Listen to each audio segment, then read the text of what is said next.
میں نے بھی بہت سارے لوگوں کے دل توڑے تھے. کوئی بات نہیں, اگر 10-20 لوگ جو مجھ سے جڑے ہوئے ہیں وہ اس گیٹ اپ کی وجہ سے مجھ سے دور ہوتے ہیں, اٹس اوکے, آئی مینج, میں کر لوں گا مینج. اللہ تعالیٰ فرماتے ہیں تم نیکی کے اس درجے تک کبھی بھی پہنچ ہی نہیں سکتے جب تک کہ تم ان چیزوں میں سے خرچ نہ کر دو جو تمہیں سب سے زیادہ محبوب ہے, جن سے تمہیں محبت ہے.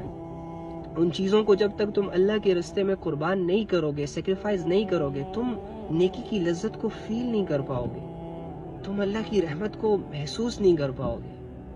اور میں نے کیا. تو آج سے 3 سال پہلے کی اگر بات کروں تو میری زندگی میں 2-4 چیزیں تھیں جو مجھے زیادہ محبوب تھی, جس میں ایک سوشل میڈیا تھا جس میں میرے فالوورز تھے, میرا لائف سٹائل تھا جس پر میں لاکھوں خرچ کرتا تھا, سنگنگ تھی, ایک گرل فرینڈ بھی تھی جسے ہم نے اپنا دل دیا ہوا تھا.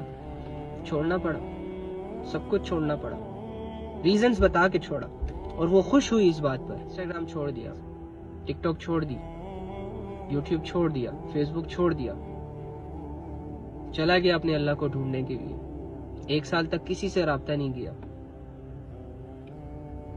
سیکھتا گیا,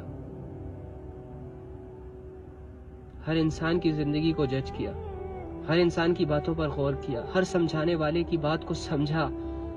1 سال کی محنت کے بعد کچھ سمجھ آیا کہ یار زندگی یہ نہیں ہے. بہت شرمندہ ہوا اپنی گزاری ہوئی زندگی پر, لیکن اللہ رب العزت نے سہارا دیا. اللہ نے مجھے اکیلا نہیں کیا, اللہ نے مجھے دھکا نہیں دیا. جہاں پر لوگوں نے چھوڑا وہاں پر اللہ نے سنبھالا, جہاں پر لوگوں نے ویلیو نہیں دی وہاں پر اللہ نے میری ایک ایک عبادت کو بہت بڑی بڑی ویلیو دی.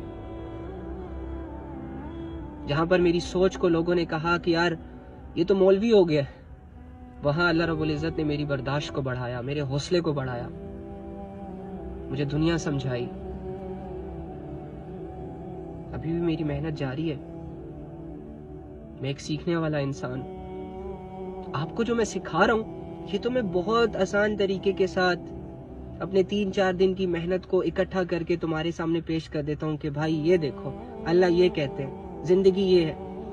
خیر کوئی بات نہیں, تم بھی سمجھ جاؤ گے ایک دن اس زندگی کو, اور اس دن تمہاری زندگی سٹارٹ ہوگی.